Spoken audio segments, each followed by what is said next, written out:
Did you know that there is something called the study of the law of language, philology? Oh my God, I can't believe I'm saying this properly. Hey everyone, welcome back to an episode of Drop Your Noise. If you're new, my name is Kirti and welcome. So, this week's guest, Benedicte, is somebody I've been waiting and wanting to share and thought she's the perfect guest to start our New Year's off. She speaks about these four principles that she follows on how she works with in her planning, in her strategies, and she also shares this with her other communities. Now, I got very excited when I first met her because we're both passionate about women in leadership.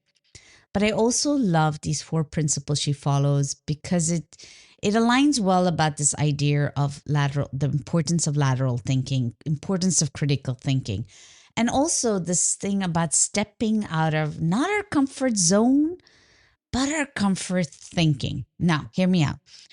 I've been using AI last month quite a bit for business planning, for my content strategy. But every time I walked away and I thought I had it together, I'd come back and go, ooh, this doesn't look okay. Why was I convinced by it? Because while I'd walked away, my mind was downloading with the speed of other thoughts that were outside of my comfort thinking. And AI felt more like a comfort thinker for me. And I was wondering, well, what prompts am I using wrong, or should I use different prompts? So by sitting down with Benedicte, it gave me a fresh perspective of maybe I should tweak my prompts, or how could I change the conversations? But also more than that, isn't it time to trust myself a little bit more? But anyway, that's me. I would love for you to listen and find out what are your thoughts around this week's conversation about stepping out of your comfort thinking. Enjoy. The sentence that you said was the unconventional is your asset. And I've not heard this before. So how did you come to it? Well, I guess that I have to thank my mom for that, most probably. I know it's a little bit cliche, but I always like to say that if I speak about my career, it's a bit like I've got a master in philology and I ended up in the technology sector for almost 30 years, right? Yeah. So big imposter syndrome, that feeling of not belonging there, not, being at ease, because all the people that I was encountering were, IT engineers, telecom engineers, you name it, all type of engineers, and I wasn't one, right? And I remember I was struggling with this, and one day my mom said, "But actually, they should be happy because you come up with a different perspective." And I was quite shocked by this statement because, my mom didn't go to university. My mom had no clue whatsoever of what I was doing for a living. And she just came in there with the value you bring is the fact that you're not like them. And in a way, she was right, because what I was bringing to the table was, kind of a more lateral thinking as opposed to, very, siloed viewed and scientific view of what was happening in the organization. So yeah, that's what. Go ahead. To how am I not? Philology. That's it. Philology. I like my tongue is rolling onto this. Philology. I've heard of philosophy. Yeah. And now this is a completely new word for me. What? Yeah. So philology is actually the studies of the language, of linguistics. So I'm a linguist by background. Okay. You may know that I'm fluent in multiple languages. You may actually not know that a few years ago in Dubai, I did launch a language exchange platform. That was a very long time ago, before the kids, before, when you have a lot of time. So yes, it's the study of language, but it has also actually a lot of masters in history, in philosophy, and so forth. And I think that's interesting, especially as we speak today in a day and time where our whole humanity is being redefined, right? With artificial Absolutely. intelligence. I spent 25 years or more in technology companies, and then suddenly I realized that actually my background is possibly something that in the future might be more needed as we Yeah. navigate through what makes us human and what is a machine. I find it so interesting because, okay, so it's the study of languages. It's not the same as a linguist in some ways, isn't it? There's a difference between a linguist and a philology. Well, Are we it's saying the that right? philology is actually the. I mean, if you take it from Greek, it's the love of logos, which is language. Okay, that's it, like Ah, philosophy is the love of wisdom. Philology is mhm. the love of languages. So this is where originally it's coming from. But I mean, those are studies that have, of course, a very strong humanitarian humanity background, I would say, in the back. I find So it very, I'm very finding it very curious, not to get ahead of myself here, but how the space that we're in is generative AI is all about language. it is. And what we're trying to do is also to mimic, what the way that we think. But there is a big difference though, because putting a name tag on something, because at the end of the day, when you build a model, not that, again, I told you before, I'm not an IT engineer, I'm not an AI engineer. I won't ever say that I am. I did, as you know from my background, a few additional certification in that field, but I'm not an engineer in that field. So the way that those languages work, you put a name tag, and based on that, you create the circuit that enables the computer to understand and recognize what is what. But by naming it, it does not mean that you know and understand in the human way of understanding it. But that's all the more reason why I think what you've studied is very profound in this day and age, because it's like collective data, but you're just saying, well, actually, linguist is more than this. Yeah, it's. I think it's we come at an interesting crossroad, right? Crossroad right now, right, with this paradigm. So being a linguist lets you to understand not only, okay, I can speak X languages and I will be able to answer to you in Italian or in Dutch or whatever the language that you choose, and that we know together, but it will also shape the way that I see the world, right? Because this is what a language does, right? If just imagine a language where the word red does not exist, you have to Okay. describe red using a different approach, right? Goes And back this in a way, it goes back to your lateral thinking as well. Yes, yeah. In a way, you have to be able to look around those areas. So, I mean, back to what we were saying at the start of the conversation. So here I am. I'm coming with a background in humanities and linguistics and philosophy and history, you name it. And I spent more than 15 years in the telecom industry, right, where I had telecom and ICT engineers as colleagues, and each time I had this kind of that imposter syndrome, because I didn't feel that I was fitting in there. And so, what do you do when you have that imposter syndrome? You go back to study, you do your MBA, you do certification on AI and robotics so that you feel that you cannot belong, even if you never really belong. And I kept on doing this for years. And then one day it really hit at me when, as I said, my mom said, but actually the value you bring is the fact that you don't think like others. And this was really kind of a pivotal moment in my career. But it took me almost 20 years to get there. So here's two things. Imposter syndrome. I have a love-hate with the word imposter syndrome. A part of me says it kind of defines us, that says that we shouldn't ever have doubts. But I feel that without the doubts, we wouldn't get to where we are. Correct. If we were questioning it.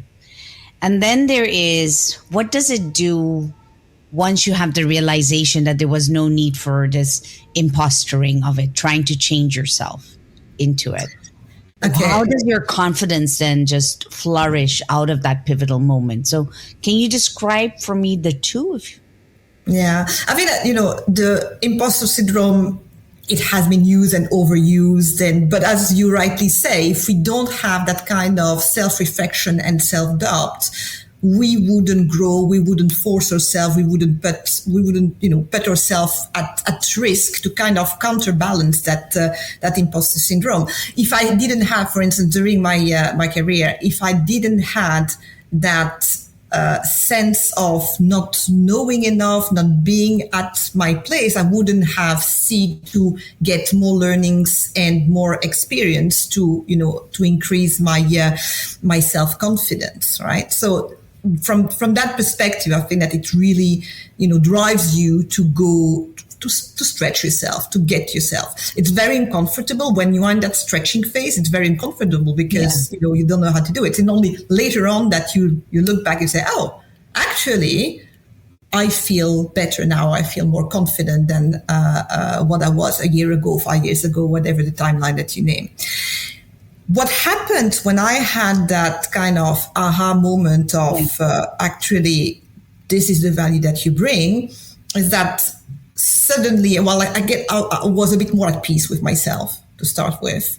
And is that like a feeling or a liberation? Is it there a certain knowingness or what? There is a bit of that. And very often I refer to that. You may probably know that it's a very famous cartoon where you see, a monkey, an elephant and a fish, and they're all in front of, someone who's saying, okay, we are going to test your ability of climbing that tree. I mean, obviously not everybody is, has the same skills, but in the jungle or in the nature, they all have, their roles and skill, right? So I think that this gives me that kind of,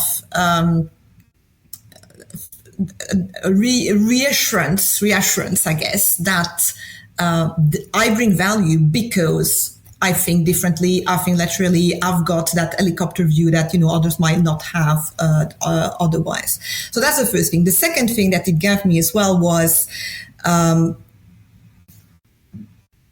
sharing that also with others, right? With other, my younger self or colleagues that I've met who wouldn't dare sharing that they had those moment of self-doubt as well, right? And this is where, when magic happened, and suddenly you say, well, you're not alone, but if you don't speak about it, you'll never know, right? So devil's advocate on this one. Yeah, sure. One of the thoughts that crossed my mind now is, the moment you have that certain sense of liberation, or you say, okay, well, I own the side of me. I own that I have lateral, I bring that fresh perspective. But then you go into the boardroom and the meetings, and because you have a fresh perspective, because you come in with something different, how open is the room to receive it at that point? That's actually a very good question, Kirdy. And the funny thing is that you need also to understand when what is your strong point becomes your weakness, right? That was your third aha, right? That was also one of the aha moment. Absolutely. Because I think that at the start of my career, the fact that I was able to think and put connection between different departments and identify an issue, not only at symptom level, but really going into the root by making those different connections, that helped me accelerated my career. But at one point comes a moment in your career where what you have to do is actually exactly the opposite, the other way around. You've got a complex issue, and what you need to do is start simplifying and bring your audience with you. Right? Give me an example. Or at least give the audience an example. So I remember that one day I was in the UK, I was in the London office, and my president called me in and said, "You know what? Can I give you a piece of advice?" I say, "Yeah, of course, you can give me a piece of advice." Well, first of all, because it's my boss, so I wouldn't say no. but but second, because feedback is gift, as we always say, and so I say, like, you're able to think relatively fast, but you need also to think that your colleagues may not start from the same starting point as yours, and hence you need to bring them with you. Okay, you need to bring them with you, and you've got two ways of doing this. And that was actually quite one of those golden nugget moments where I say you can either tell them a story and bring them with you, or you can just say, you state what you want to say, and then you're going to put your argument underneath that. And that was a very simple suggestion that he made, and it really helped me in my communication with my other colleagues. You bring something very interesting to the table, because I often hear, okay, well, I don't know if it still exists, but you have different levels of the hierarchical system, right? And then you'd hear from different hierarchy goes, okay, well, as she goes to the top, we can't relate to her. The person is not approachable. So there's that. It's almost like, and it's often between woman to woman, right? That the higher the woman goes, then apparently she does not lift somebody up along the way. And you come to something very interesting, because you're saying as you start going higher up, your strategic thinking also develops, because you're going to a different one. So your strength is actually getting molded, broken, reshaped accordingly, right? So when he says break it down, do we forget that sometimes that language, again, your philology, does that make a difference in the way you then communicate, or the structuring or the languaging you use? Because then you're empowering somebody else.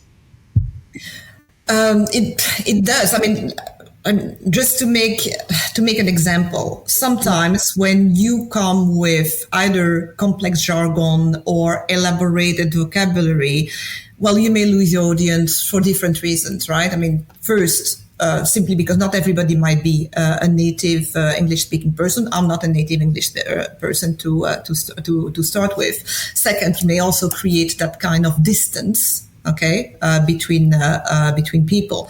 That's no surprise that some politicians are able to rally many, many people because they use very simple words that are repeated and repeated and repeated, right? Yeah. Right. So I think that, getting that understanding, identifying those signals that you're losing, your audience, because they can't relate, because they don't see the exact example you're talking about, is where you need to you help being more approachable, as you were saying.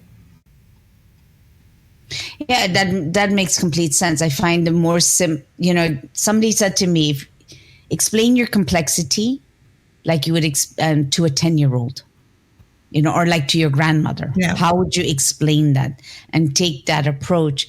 And listening when you were speaking, sharing about your experience about breaking it down, in some level, I also understand that I've had exactly what you had. And when you're saying it about your boss telling you, it was actually a client telling me that. They were like, you think 10 steps ahead, and I feel like I have to catch up. I'm not there where you are. And I'm so excited that I'm there. And I literally had to bring in the reins. And I found that quite challenging. I don't know how you found it throughout that process. It's, sometimes it's more difficult to simplify than to complexify it, right? The saying that a good design is when there is nothing left to take out, because Take out. it's beautiful by its simplicity. And it's the same in when you try to explain a concept to someone. Okay, you make it so simple that they can relate to what they know and what they've lived themselves. When it comes down to then feedback, right? I'm going to touch upon it, and we've spoken about this. Whenever you and I have met, we've always come back to this: women competing with women, right? And even when we simplify language or we break things down, we're always coming in with this feeling of defensiveness. I find. I don't know if you agree with me or not. So when we simplify language, even sometimes people feel like not respected enough because a woman's feeling I'm not good enough or smart enough, and you're there coming into it. But there's that sense of constantly, I don't know if it's imposter or it is that sense of not feeling trusting to oneself. Is there a difference to that? This makes me think about a story. A few months ago, I had dinner with a very old friend of mine. I mean, old in the sense that I've known her since the uni time.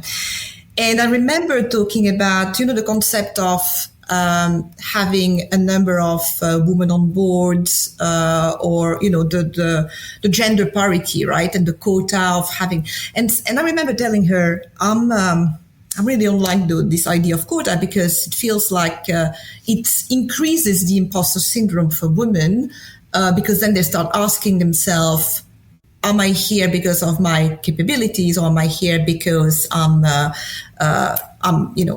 I deserve this role?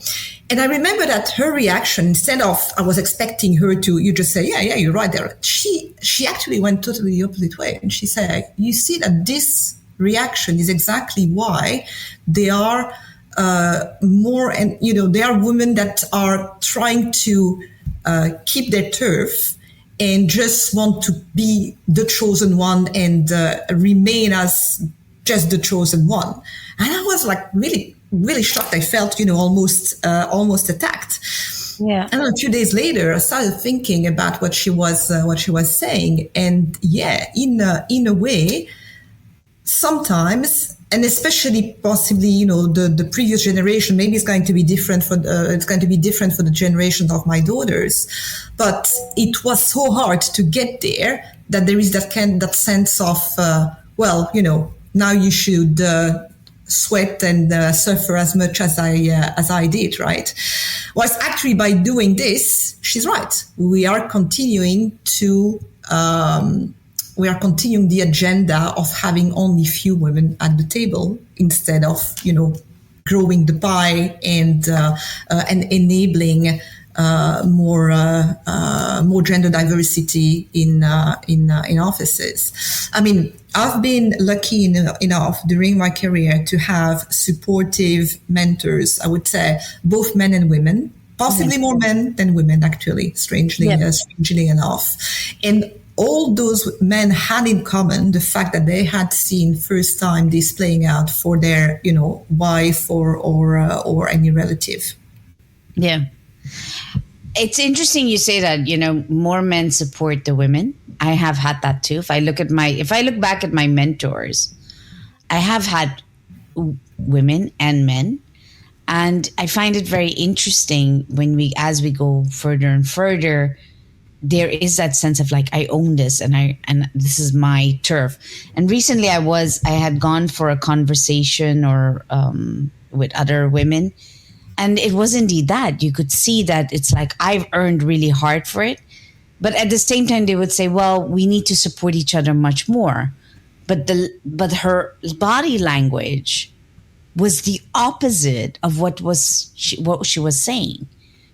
And so it leads me to ask, well, what are we not aware of in ourselves? Because she didn't mean it. She wasn't aware that her body language and what she was saying did not match. It's like, lip service of what is politically correct compared to what we feel deep down in the stomach. Because I had a similar experience as well. I was at an event a few weeks back, and I was actually at a similar type of event 2 days apart. On the first one, someone, talked about the elephant in the room and the fact that there was really a lack of sisterhood. And then in a similar event 2 days later, I raised a question, and I was like, and there was skepticism in the room as if it ever existed. So clearly there is something there. Well, what is our definition of sisterhood? I think that the definition of sisterhood is to look at if someone has been able to make it, is to make it also easier and accessible to younger generation, as long as, and I think that this is super important, we have strong and capable women. Okay, because the last thing we want is the perverse effect of having dilution of quality simply because we're ticking the box in the KPI. You said the word strong and capable women, right? When I go for these women events, sometimes I walk out rolling my eyes. And at first I thought, why am I doing that? That's really not nice. I really had a lot of judgment to myself, But then I realized there was something happening, which is in the sisterhood definition was we all need to agree. And I couldn't find that I agreed necessarily with the person's point of perspective, but I'm willing to have a hard conversation about it. I'm willing to discuss it. So it's not about being right or wrong, because I think as you go back to that one point you said, another perspective is always a fresh perspective. Mm-hmm. So I walked away, and you hit this thing where we say strong, capable women. Well, what do we define strong, capable women? Because sisterhoods in strong, capable women, wouldn't that mean women having an opinion, having a thought, having a different perspective? But I think that this is exactly the value that it brings, right? Because unfortunately, many events across conference organization sometimes have that kind of yes, let's feel the consensus, but it doesn't bring any value, right? I think that the value that you bring is as you said, when someone disagree. I mean, of course, always politely and in a way that is argumentative, that has arguments. This is where you bring, a new point of view and a new way of looking at the same reality. Do you find yourself ever going for these panel discussions or these sisterhood events and feeling a little bit like that you're in this constant repetitive same conversation over and over again? Yeah, also because sometimes you also have, what is the level of auto-censorship that we've got, right? Okay. I don't want to, I don't want to sound like this. I don't want to sound too harsh. I don't want to sound too soft. I don't want to. So you've got back to, your book on that your inner voice and, how loud are you inside you, right? Forget my book. It's this point you made. People don't see you the way you see yourself. That's very true.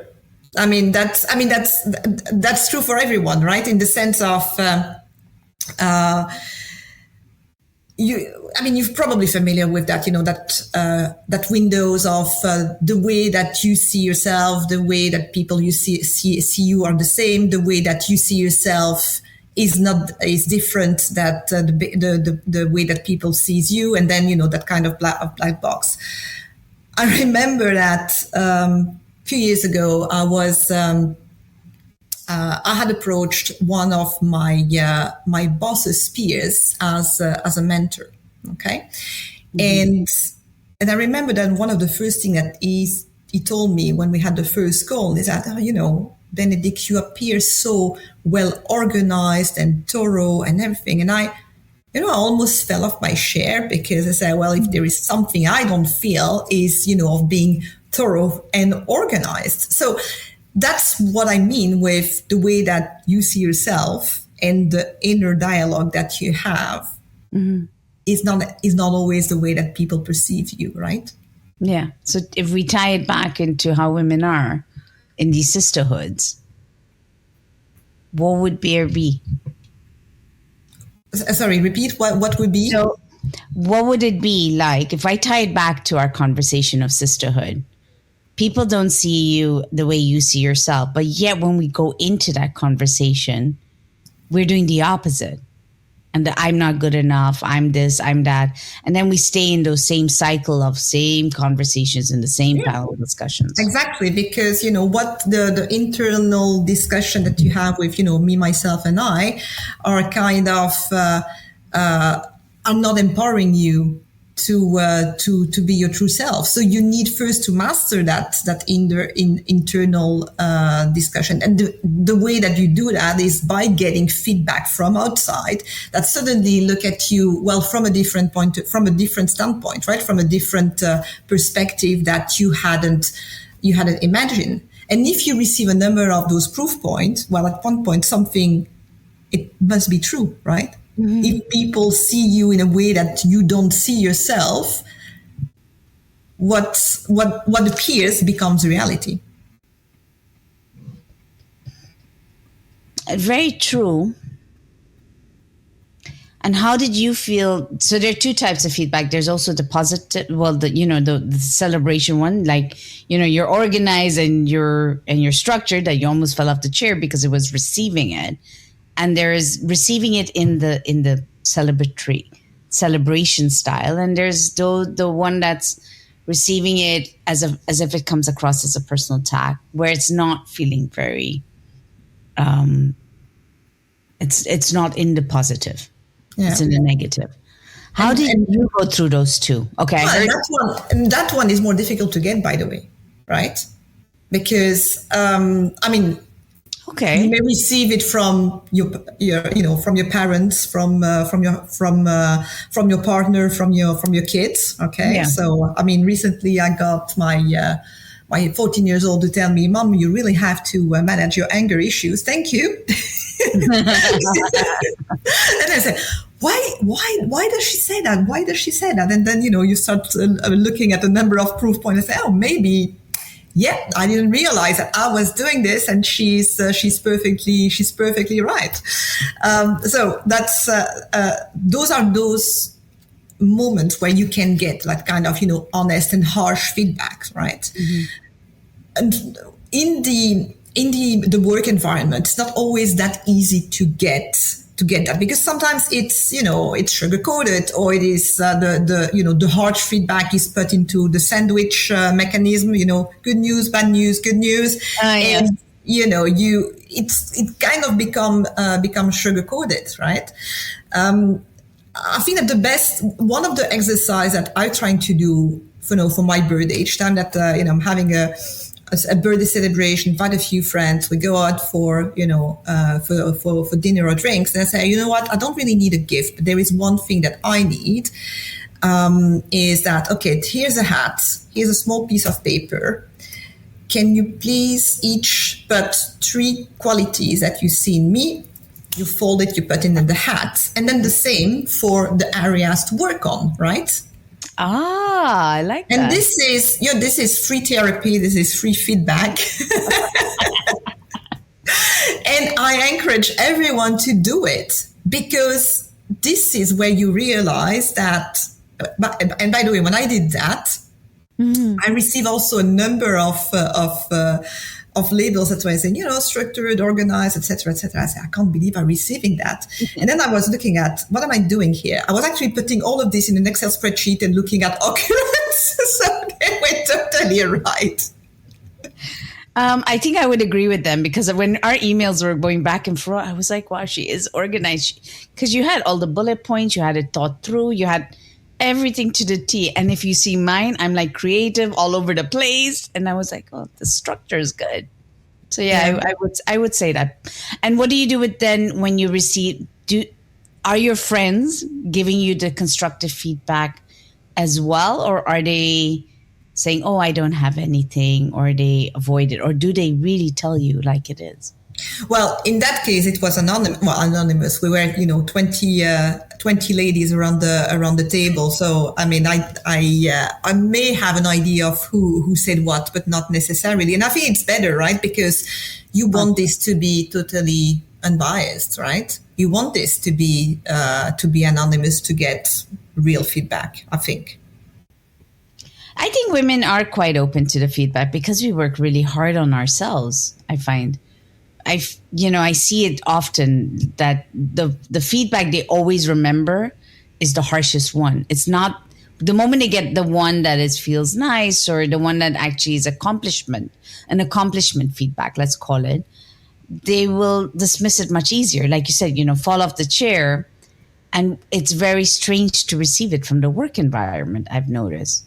And so they always will look for the harsh ones or the constructive ones. I don't know if it's female, male, or if it's human in general. But you know what we say about customer experience, right? If someone had a good customer experience, he will tell two or three customers. If he had a bad experience, he will tell to 11 customers or potential customers. At least those were the stats from many years ago. Now with with social media, that might be even more amplified, right? But the point that I wanted to make here is that there is a tendency unfortunately, of paying more attention to negative feedback than to positive feedback, right? Because a little bit like, okay, yeah, oh, well, I'm organized, great. By the way, I still don't believe I am, but I think I'm forcing myself. But that's another discussion. So, okay, I've got drive, I've got energy, but this is kind of a given. So I don't have to look into that. I only want to look at the areas that I need to do, what I need to do to improve, right?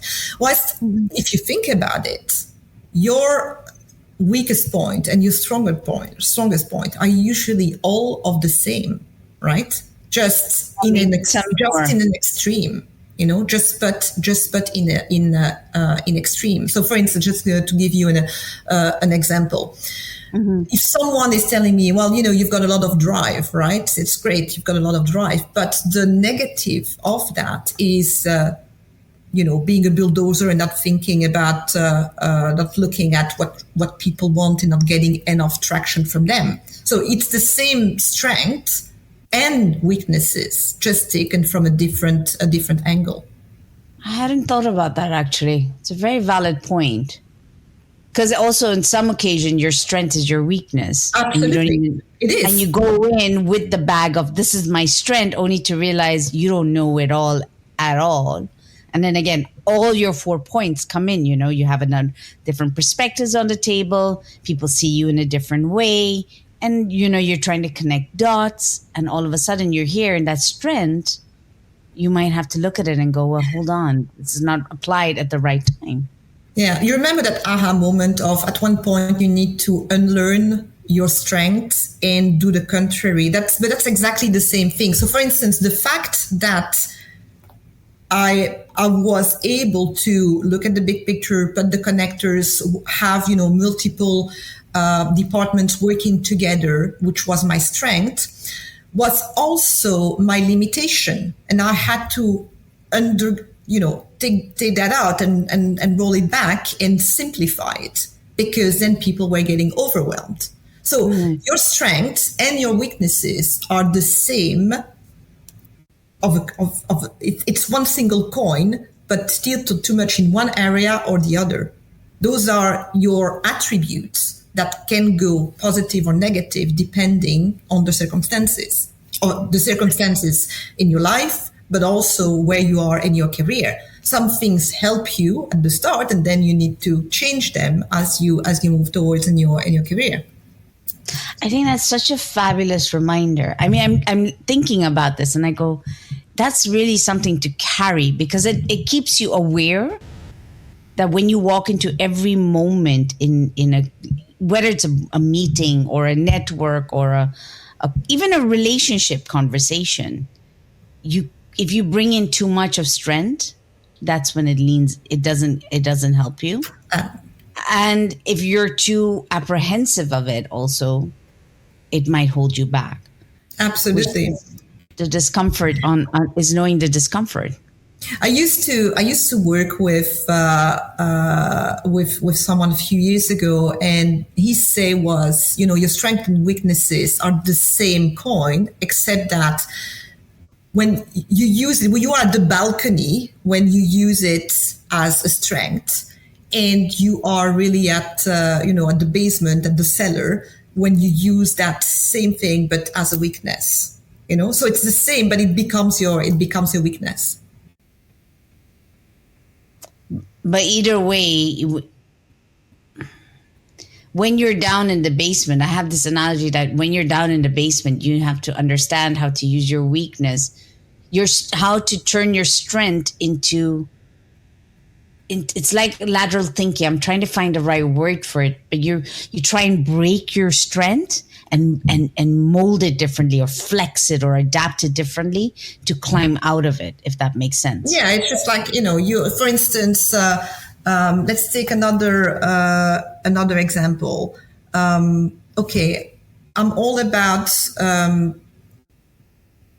having knowledge and insight, and I'm curious, and I this is my strength. It's my weakness at the same time, because at one point I need to say, well, enough is enough, and I need to simplify, because no one will be able to manage all that insight and content, and I will have to, spoon feed them in small pieces. Okay, so that strength of thirst for knowledge and insight at one point becomes your weakness, because if you do too much of that, you will appear as messy and overwhelming. Right. So when my mentor was telling me, "Oh, you appear very structured and organized," I was it makes me laugh, because I knew that this was actually a counter reaction of my tendency of accumulating too much.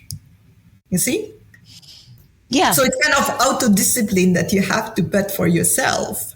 And sometimes that auto-discipline appears outside, which is when you say, well, I managed to reach something. I managed to, get to what I didn't know was possible. Mm-hmm.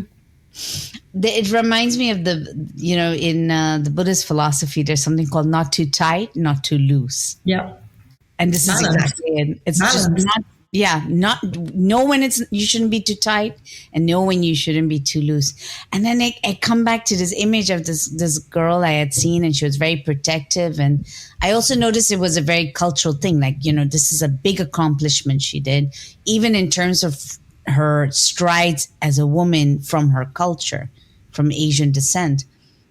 But at the same time, if you would approach her with not too tight, not too loose, you couldn't approach her like how in Europe, there's always that sense of like, let's keep it grounded, There is a not too tight, not too loose sometimes in there.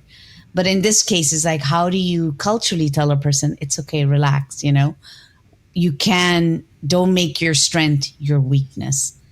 Because then as she goes into different areas, unfortunately, everybody was gravitating to other speakers and not so much towards her. And, you could see those little things. And we were all women sitting on that table.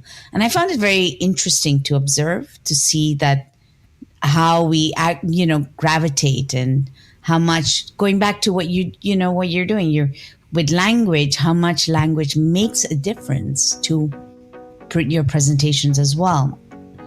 So leading on that, all right, so I'd like to know, what did you think about this week's episode? Now, this is a 2-part series, and for me this week, I took away another perspective is a fresh perspective. That's what I walked away. That is my stepping out of my comfort thinking. What was it for you? What can you step out of your comfort thinking this year? What would you change? Who can you invite to communicate or talk to that might not be someone you would usually talk to, for example? I'd like to know more. I mean, let me know. All right. Next week, we're delving into the part 2 with my conversation with Benedicte. And this one will be a little bit more on a broader scale about diversity. You know, that conversation that's becoming a little bit of a, ooh, I better watch what I say here. So let's see. If you've enjoyed this week's episode, please share it out with somebody out there who might also gain from it. And if you haven't yet, please follow, because by you following it, those algorithms will love us a little bit more and share it out to others. And they may get to hear a fresh perspective too. Have a good one. Till the next one. Take